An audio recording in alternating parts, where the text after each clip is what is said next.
Perfect. So welcome. My name is Susanna. I'm a regional director at AIFS Study Abroad. I'm also an alumni of AIFS. I studied abroad in the spring of 2015 in London, England. I'm joined with some other colleagues and some alumni with us today, so I'll give them an opportunity to introduce themselves as well. Damien, if you want to say who you are. Sure. My name is Damian Marshall, and I'm a regional VP of Partnership Development with AIFS, and also an alum of an Italian study abroad program. I spent a year in Torino, Italy, and a summer in Florence as well. Patrick, if you want to intro yourself quickly. Hi, I'm Patrick 𝗟𝗧'𝗦. I studied abroad in the spring 2020 in Florence, Italy. Unfortunately, I was sent home due to COVID, but I was there for 5 weeks, and it was the best 5 weeks of my life. Kaylin? Hi, I'm Keelan. I'm currently a senior at the University of Dayton in Ohio, and I studied abroad in the fall of 2019 in Rome. Awesome. And this is a QR code on the side. If you wanted to learn more about our alumni ambassadors, feel free to scan that, and that'll take you right to our page just so you can get to learn more about them and their experience studying abroad. We just had a few more people join, so I'm going to give them a second to join in. And leave this page up. We are also recording, if I didn't already say that, so you will be able to access this after. Yeah, Damien, this was you. Yeah, so we're going to obviously focus on Italy for this info session, but we do have 20 countries in all where we offer study abroad programs and a wide variety of sessions as well. January term, summer, fall and spring semester, and students can also stay for a full academic year. As the banner says there on the top, fewer than 10% of U.S. college students study abroad. So it's not just a fun experience, but it's a great way to have your resume stand out from other students, your experience stand out, gain some really useful experience on the job market. So it's, I think, a valuable experience, well worth the cost of doing it. Some things to consider when looking at study abroad, no matter when and where you want to go. The first one being location. Is there a specific country or city that you're drawn to? Do you want to be in a warmer climate, in a cooler climate, close to the mountains, close to the beach? So all of those are things to consider. Academics is a main component. What courses do you need to take while you're abroad in order to continue and graduate on time at your home university? Some locations offer different types of courses. So while you may be really drawn to Barcelona, Spain, the courses you need to take might be in Granada. So that's something to definitely consider. In terms of housing, all of our programs offer different housing options.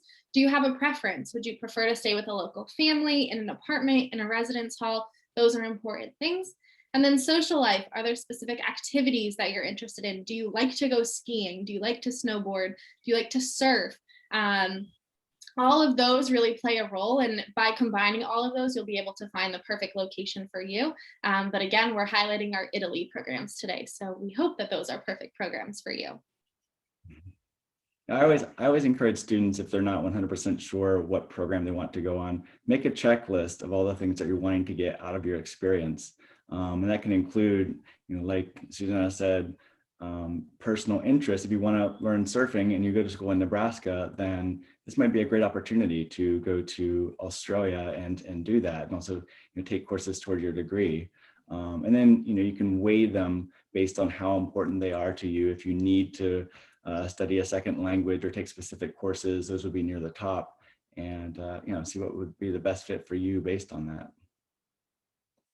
So with the types of programs, we have, as I mentioned before, multiple sessions, and there are multiple durations that are offered with each of those. So the summer can be as short as 2 weeks up to 12 weeks. You're taking 1 or 2 courses typically per session, but you can also get a full semester's worth of course load if you would take multiple sessions during the summer. We have semester, both fall and spring semester programs, And then for J term, we have 2 and 3 week programs. Many schools don't have the entire month of January off, but some of them don't start until after MLK Day. So we always have at least a couple programs that would be accessible to those students. Perfect. And just to highlight a little bit about AIFS and why kind of you get an advantage of coming with us is that all of our program fees are all inclusive. So they include things like your housing that's guaranteed and arranged by AIFS prior to your arrival. So you don't have to get to a location and be like, oh my goodness, I need to find a place to live. That's already set and included in the program fee. Same with a meal plan or a stipend, dependent on location and term. All of our programs have a resident director and on-site staff. So if you needed anything when you're abroad, they're your go-tos. All of our programs also include excursions, weekly cultural activities for you to participate in to really get to know the location that you are in. We do offer an optional flight and transportation package that you can choose to add on. We'll book your flights and arrange your ground transportation to and from the airport for an additional fee. And then also all of our programs include health and travel insurance that's completely covered within your package. We do have additional add-ons that you can choose, such as additional excursions, things like that. And all of our program fees are guaranteed in US dollars. We don't have credit card fees. So keep that in mind as well. And as we said today, we're looking at our Italy program. So we have 2 locations, one in Rome and one in Florence. And then, lost my cursor.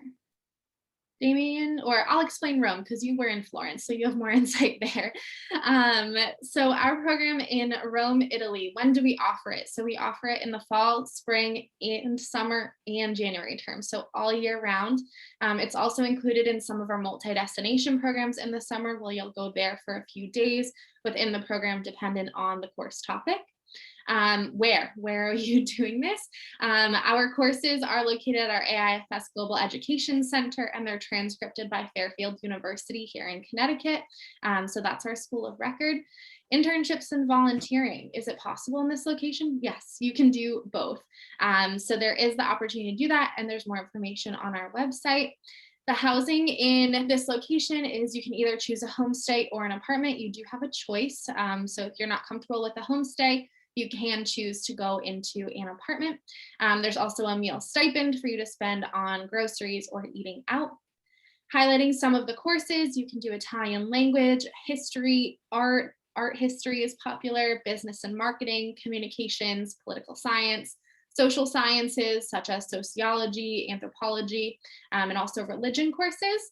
And then the excursions are listed below. These do have the ability to change dependent on the term you go on, but these are just some of our sample offerings and typically what happens.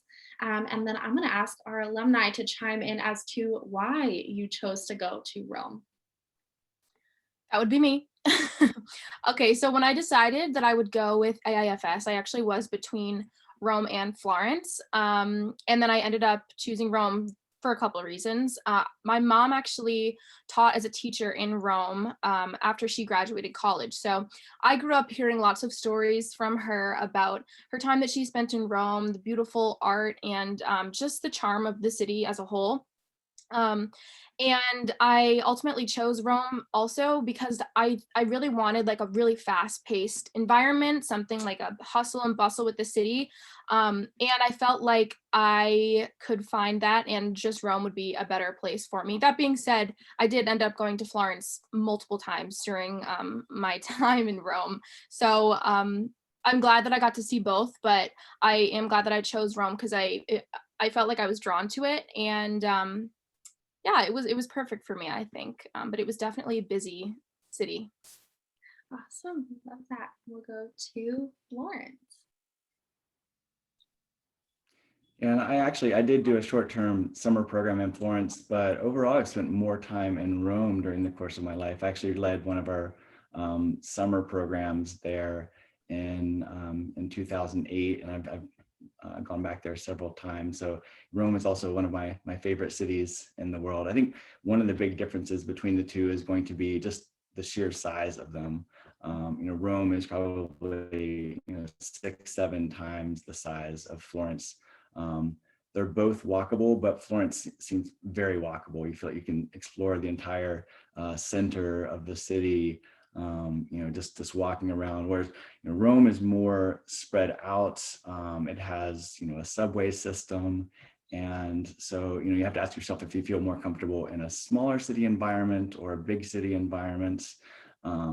More tourists overall go to Rome, but because it's spread out, I feel like it's easier to kind of duck into an alleyway and then find yourself just surrounded by Italians. Whereas in the center of Florence, during certain times of the year, the Duomo, the Uffizi, places like that, there are going to be a lot more international tourists visiting the city.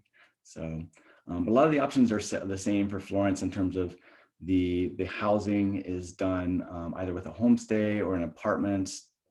Again, I always suggest the checklist. If you're really wanting to immerse yourself in the culture, especially if you really want to learn the language, the homestay is a great option.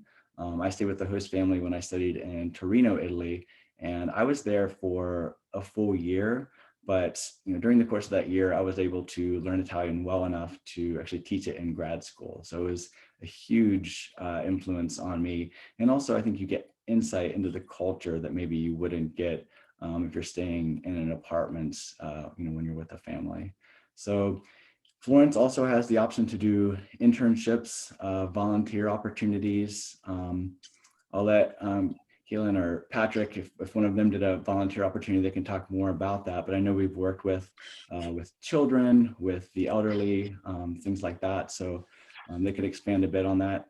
The meal option for Italy is our most popular meal option of any of our programs. We do meal vouchers that can be used in restaurants and cafes and grocery stores, and students really love having that variety where they can, cook a big meal for their host family or their flatmates, or they can explore different restaurants and find some that are their favorites. They can go back to, try different dishes. So that's always a very popular option. Some of the same types of courses in Florence, but they do have more offered in the arts, both in art history as well as in studio arts. There's more in fashion and marketing. So that can be another determining factor on which would be the best fit for you, looking at the course offerings and seeing which one has more courses you can actually use for your degree. Some great excursions there, 2 nights in Venice, 3 days in Rome, and then a day trip to Siena as well. And Italy is small enough to where, if you go to Venice for a couple of days and that's not nearly enough, you can hop on a train and, spend another weekend there. So. Patrick, did you want to talk a little bit about your experience? Sure. So like Kaylin was saying, I was the opposite. When I was looking for a city, I wanted to be in a city, but I wanted something that wasn't as big and with the hustle and bustle. And I definitely was kind of nervous about using a subway system or a transportation system. So Florence was the perfect city for me, where it was small enough that I was able to walk around, walk to school, walk to my favorite restaurants. And then also the inclusion of the trip to Rome was a really great opportunity. So I could have that Rome experience, but then also be able to go back to Florence and kind of adjust to my smaller city. And a huge selling point, so one of the alumni ambassadors worked at my college and told me about the Italian meal plan. And that was a huge selling point because we went to local restaurants and we made friends with waiters, and it was some of the best food that I've ever had in my life. And it was real authentic Italian food. We love that. It's definitely, I feel like that's what I hear from most of our Italy students is like the meal plan, the meal plan, the meal plan. So we love to hear that you guys enjoyed it as well, for sure. And then hopping on. So these are just some of our frequently asked questions that myself and Damien get asked a lot, just generally in terms of study abroad, not specific to Italy, but just going in general. So the first one is, how am I going to pay for this? We always tell students, first part of the process is to speak with the study abroad office on campus and to also loop in the financial aid office. So we offer scholarships and grants on our website. There's a tab right at the top that all students on our programs can apply to. And you can apply for all of the ones that you're eligible for to kind of get the most out of it. But also, if you are receiving financial aid, scholarships, grants through your university, it's best to ask them if any of those can also go toward your time abroad, just because it'll help make the cost more affordable. It's also important to look at the different types of programs. So depending on the length and the location, it may be more expensive than another, but there is a program out there that will fit your budget no matter what it is. So it might just take a little bit of digging. How will I know if my credits will transfer? Oh, go ahead, Damien. Oh, I was just going to say that, one thing in terms of cost of the program, I always say don't just look at the cost and assume that that's what you're going to pay or that it's going to be cheaper than other options. Make sure you talk to your study abroad office before making a decision based solely on cost, because when you offset the difference of financial aid, there's often more available for semester programs versus summer.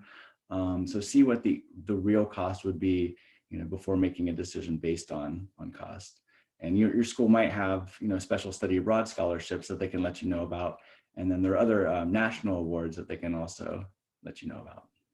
Awesome. How will I know if my credits will transfer? Again, talk to your study abroad office. They're a really important factor in this whole process, so you have to loop them in terms of what you're doing. Our goal is to help you to graduate on time. We don't really want this to delay your graduation if that isn't your initial plan. And the best way to know kind of what you're going to do going into it is to talk to your school. Part of our application process is to get your university to sign off on your courses so that going into your program that that's going to happen. It also might be an instance where your study abroad office tells you to speak with your academic advisor. They know your graduation plan probably better than anyone, and they know what courses you have to take on campus versus what courses you may be able to take elsewhere. So the key to that portion, start early. The earlier you can plan, the easier it'll be for you moving forward. The next one, will I be able to travel on weekends? I'll let our alumni ambassadors answer this question because I'm sure that they probably traveled. I can go first.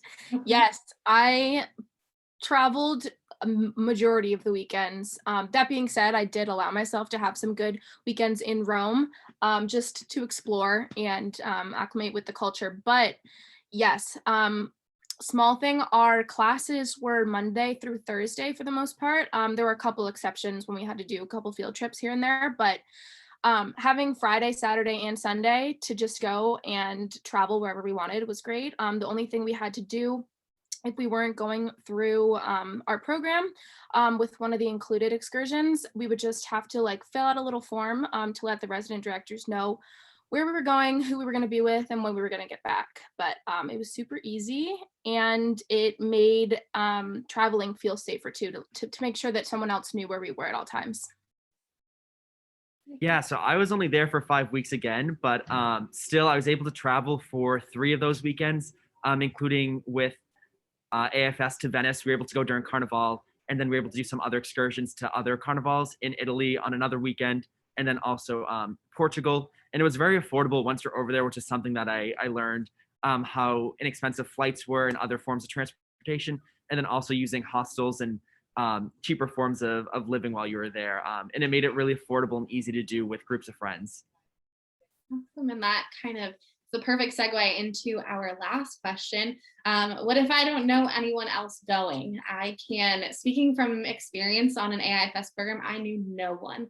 And that is totally okay. Everyone's in the same situation. And there are ways to make friends. So I don't know if either of our alumni want to chime in on that as well, but I have to say, don't worry. I also didn't know anybody, which was actually a little bit rare just for my school coming from Dayton. Usually there are at least 3 students that go to Rome through AIFS every semester, but I just happened to be the only one going. And it turned out that everyone in my program also came alone and they didn't know anyone else. So honestly, it was a good bonding thing because we were all in a brand new city and didn't know anyone other than the people that we were in the same group with. So yeah, so it was scary at first, but I think that was a pivotal decision actually to go alone and kind of do it by myself, and I learned a lot from it.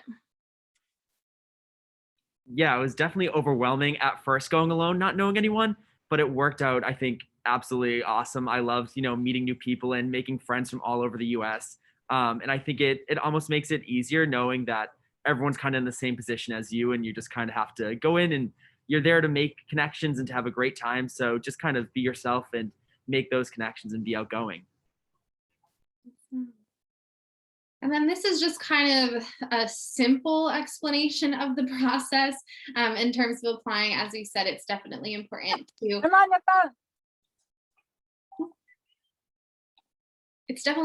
speak with your study abroad office going into the program, just so they have a heads up, and also speaking with your academic advisor. But of course, you have to loop us into your process if you plan on going through AIFS. So there's a link to our website at the top, along with our phone number and our general email. So if you did have any questions throughout the process, there are a couple of different ways that you can get in contact with us. You can either live chat with our representative. There's a link on our website. You can connect with our program alumni, or you can also join our email list for updates on scholarships, deadlines, new programs, anything like that. Again, our website is a great resource for you. And if you scan this QR code, you'll have direct access to it to make it the easiest for you. So now we're going to chat with our alum. They are awesome, as you have probably learned, but we have a couple of questions for them just to kind of get some insight. And again, if you have direct questions for our alum, feel free to type them in the chat box and we can ask those. And I do actually see a few in our chat. So the first one is, did you have classes with other Italians, or were you able to get to know the locals through your study abroad program? I know that your program was a little bit shorter, but any interactions, feel free to chime in. I can say that we didn't have any Italian classmates in Florence. And as it was actually nicer, I think, to be able to meet those American students at first when you first get there, and like people who also speak English, and just kind of make those American connections first, of people who kind of share the same cultural background. But we made friends with actually a good amount of locals through going out to restaurants. We met a lot of younger waiters who gave us tips on different restaurants to try. And so everyone was really outgoing, and we were able to meet locals at restaurants, in museums and stuff like that. So it was a really great experience, and we were able to meet and make some Italian friends while we were there.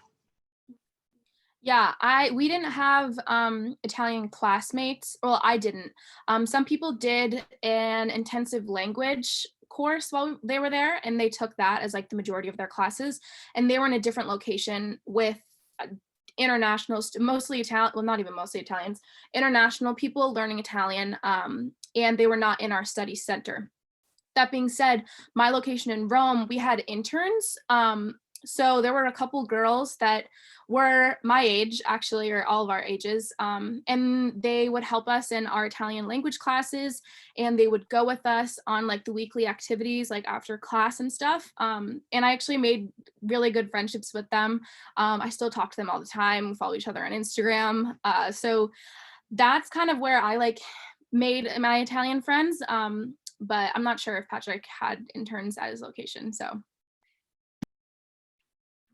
And speaking of courses, can you explain either like some of the courses you took, your favorite courses, or kind of how the education system might be a little different, anything to prepare students going to Italy in terms of academics?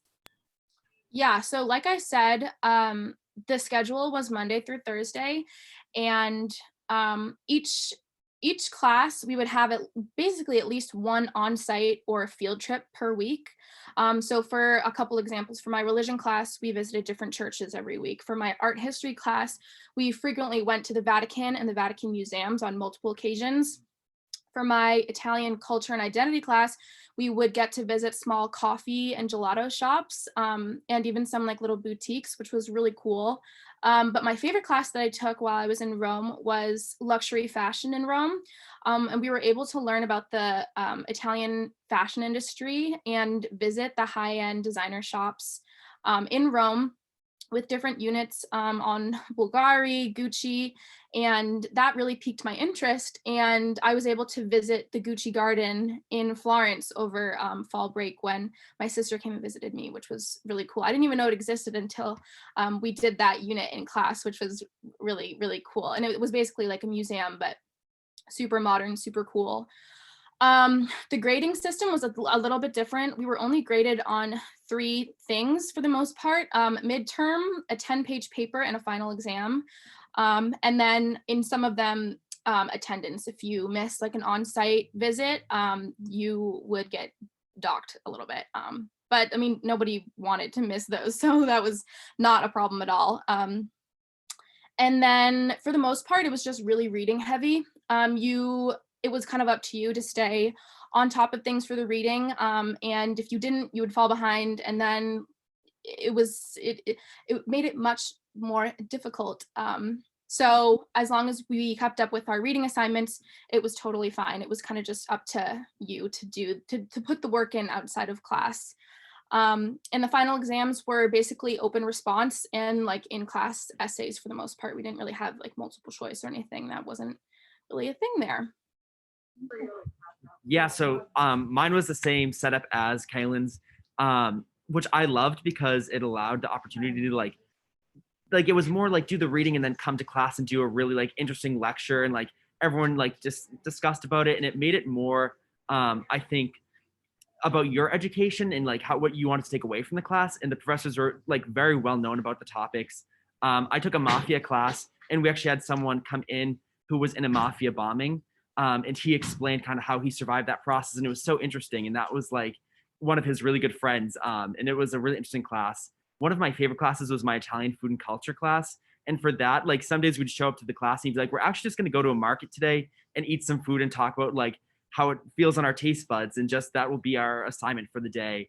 And I didn't get to go on one of our field trips, which was to a wine vineyard, and we were going to spend a whole Saturday at the wine vineyard, but due to COVID, it was canceled, sadly. I was really looking forward to that one. But again, it was the midterm, a 10-page paper and a final, and I really liked that setup because the professors kind of understood you're there to learn the culture, which was part of the education, not just, so many assignment based.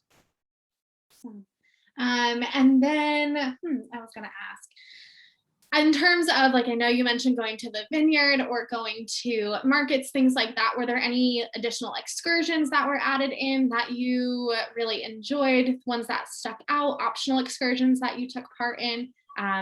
Any of those that really you want to share about? I could talk a little bit about that.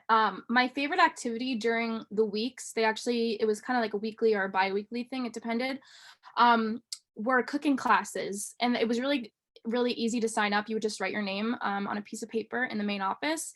And we would go to this small outdoor restaurant. It was it looked like a hole in the wall place, but it was run by 2 chefs. And basically every week they would walk us through how to make a different pasta dish. And then a dessert as well. And then we would have the meal together, which was so fun. And they were really funny and cool to hang out with. My favorite dish that we made was the Sicilian pesto pasta and the creme brulee.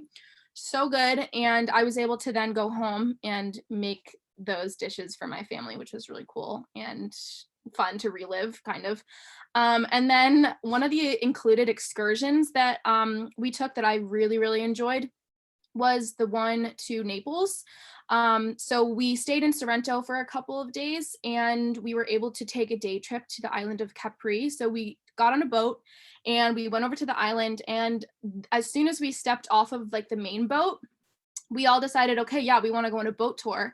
And I think there were 10 of us in the group. We each paid €8, and we got on this little boat, and we had a private boat tour around the island, which was crazy because we were also expecting it to be so much more money, but it was totally affordable. And then we came back and we went swimming at the beach and explored 𝗟𝗘, which was amazing, beautiful, and I took 1,000 pictures. But that was included in the program fee. So everything was set up for us. AIFS did the hotel reservations, some meals, and of course the trip to 𝗟𝗘. I too did the cooking classes, and that was my favorite thing ever, especially coming back into quarantine. I was able to make Italian dishes and kind of relive my experience when I was supposed to be there. And then we went to Venice during Carnival, which was like an experience that I feel every person should go through. It was crazy outfits that people wore, mask wearing, and it was so exciting, and it was so popular. And there was a lot of tourists, but it was also all these locals that came out dressed in costumes and stuff like that. And it was just an incredible experience that I wish I could relive. And then I guess the other thing that I want to know, is there anything that you wish you would have known about your location before going, or do you have a fun fact, recommendation, just kind of like a fun tidbit of information that you think you would have liked before going? This actually touches on something that Bridget just asked in the chat, but I think that something that I learned when I was there is that there is always more exploring to do, especially in a city like Rome. Like Damien said, turn a corner and you're just in a beautiful alleyway with like tiny coffee shops. Um, so I would say take advantage of all of the free time that you have there. And the exploring alone part, I think those are some of my favorite parts that I had when I was in Rome, actually. If I had a break between classes, just say, okay, I'm just gonna go for a walk. And once we were there for a couple weeks and I was able to walk around with the group, I really was able to know my way around the main part of the city, which helped. But that doesn't mean that there was not any more exploring to do. So like I said, some of my favorite times was just going on a walk alone. And of course I had my cell phone and I was able to have cell phone service. And there were always people on site if I needed help, but it was a very safe place to be during the day because so busy, lots of people everywhere, and it's not something to be scared of at all. I just felt like those were some of my favorite times, just being alone and appreciating my time by myself. And I really felt like I was able to depend on myself in those moments and gain more confidence and realize that I can have fun on my own. And those are some of my favorite memories. For me, my recommendation would be to go to a local like bakery and get some bread and hike to the top of the 𝗟𝗘𝗧'𝗦 and watch the sunset over the Duomo and over all of Florence. It's a beautiful sight. It's like a once in a lifetime experience and mesmerizing. And we did that a few times, especially our last night before we were sent home. We all went up there, a big group of us from our school. And then again, exploring on your own is probably my favorite memory. It really made the city feel more like mine and like a local. And it allowed me to find new coffee shops that I could later on bring my friends to, or different restaurants that I wanted to try. And again, it made me feel much more like a local and like this was my city rather than I was just a tourist and visiting it for a little bit. So I highly recommend those experiences. Awesome. And just another tip that I learned studying abroad, and I'm sure everyone else can vouch for it, is to, while it's really nice to be able to travel on the weekends and see other places, really spend some time in your home location. The experiences you're going to get in your home location are amazing. And I know that's one of my regrets from studying abroad, is that I wanted to travel, but London is such a big city that I didn't get to experience all of it. So now every time, or when I get to go back, I'm always looking for like, oh, I didn't go here, or oh, this could be on my bucket list. So really get to explore your own city, and it really makes for some memorable experiences. I'm going to take a look at some of the questions in the chat. I don't know, Damien, are there any that you want to answer that were in the chat? You've been keeping an eye on it. Yeah, so Erica was asking about courses and interior design, which unfortunately there are none that are specific to interior design. If there are other requirements outside of that area, then we might be able to find some of those. And also, if she's considered doing an internship, that's an area where we could possibly do a placement. And also, I saw there was another question. We'll have our contact information. Yeah. And there was another question about courses. All of them are on our website as well. So if you do click on our website and click in Florence and Rome, you can see all of the courses listed. So that'll give you some insight onto those too. Descriptions underneath all the courses that tells you a little bit about what the course actually is, because sometimes it's not super clear by the title.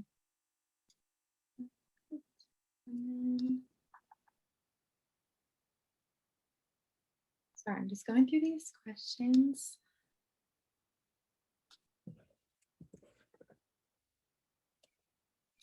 Again, we already touched on exploring alone. Definitely, if you feel safe to do it, but I'm sure even when you go, you'll have friends that are like, hey, do you want to go to this coffee shop I heard about? And they'll be like, yes. So just asking people, and that's a great way to make friends as well, is to find people with shared interests. If you want to go to a bookstore or a coffee shop that you saw on Instagram or TikTok, I'm sure that there are people that'll want to do it with you. We did have a question about COVID and kind of what we're doing with that. And I think Damien's going to answer it in the chat as well. But just to kind of mention, we won't run a program if we don't feel it's safe to do so. Our website is going to be the most updated place for information, whether we have to close a program or refund policies, everything like that. So I would refer there.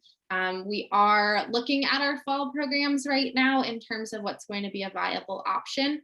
But again, our website is going to be a great resource for you moving forward. Also, I was sent home due to COVID, and AIFS was extremely helpful throughout that whole experience and was really kept like our families, all the students, all staff, faculty up to date. And it was as tough as an experience as it was really great to have AIFS there and help us through every step of the way. So I was very appreciative of that. And you were able to still complete your courses? Yeah, so I had to take them at home, unfortunately, but they were still, it was all the same interesting classes. And we did virtual field trips and stuff like that, which made up for it in some aspects, but still made them really interesting. Awesome. I'm just about to put a link to our website in the chat. And then right at the top, there's a drop down that says study abroad, and it'll show up all of our locations. And you can click in like Florence or Rome, or if there is a different location that suits your interest, you can click in that as well. And our contact information is there too. So if you did have any questions and you wanted further information, that's a good resource. Feel free. Yeah, Bridget, I guess it depends on how much you want to see while you're there. But even if you go with our flight package, we do have the ability to, have a later return date. So if you wanted to add a week to your stay and, visit some other places, then you could just, depart at a later time. And there was a question for Patrick. It's asking, when were you sent back due to COVID? So I was sent back March 1st, and I got to Florence February 1st. So it was about a month, but we had the week in Rome, so it was a total of 5 weeks. And as much as it was a horrible experience to get sent home, it was, those 5 weeks were incredible. The staff, the faculty were so helpful, and we were still able to see so much. I was able to see over 6 cities, and 3 of those were provided by AIFS in just those 5 weeks. So even due to COVID, I would do it all over again in a heartbeat. And it shows that even in 5 weeks, you were still able to have an experience. It wasn't necessarily the one that you intended to have, but you still got to see a lot and do a lot in those 5 weeks. And I made friends for a lifetime. I still keep in touch with everyone that I've met for 5 weeks, and we plan to travel again once we can. So it was a great experience. Yeah, I'm gonna go to our last slide. Again, that's our website, so feel free to look there. It definitely has a ton of information. We're going to stay on for a little bit. If you need to leave, please feel free. We don't want to tie you here. But if you do have additional questions, we can stay for a little bit and answer those. I'm going to stop recording. So if you did want to unmute yourself,